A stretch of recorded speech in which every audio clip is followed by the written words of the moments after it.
روایت میں آتا ہے کہ حضرت ابو بردہ رضی اللہ تعالیٰ عنہ کے والد صاحب سے ایک روایت ہے.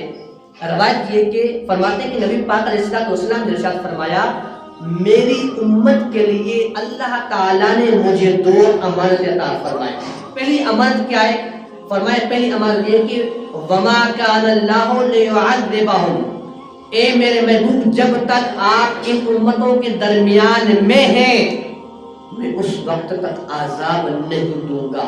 اور آقا علیہ السلام نے ارشاد فرمایا دوسری جو امانت ہے وہ یہ ہے کہ وما کان اللہ معذبہم وہم یستغفرون، اے میرے پیارے حبیب جب تک ان امت کے درمیان بخشش مانگنے والے توبہ کرنے والے لوگ موجود ہوں گے آقا میں اس وقت تک تیری امت پر عذاب نہیں دوں گا. اور آقا نے فرمایا جب میں وصال فرما جاؤں، اس دنیا سے میں چلا جاؤں، رخصت ہو جاؤں، میں تمہارے درمیان صرف استغفار چھوڑ جاؤں گا، تم استغفار کرتے رہنا.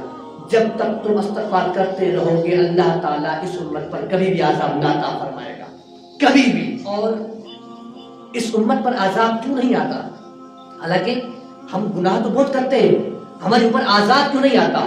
اس کی وجہ یہ کہ ہمارے ہاں ایسے لوگ موجود ہیں جو استغفار کر رہے ہوتے ہیں، اللہ کی بارگاہ میں توبہ کر رہے ہوتے ہیں، ان کی وجہ سے اللہ تعالیٰ ہمیں عذاب نہیں عطا فرماتا.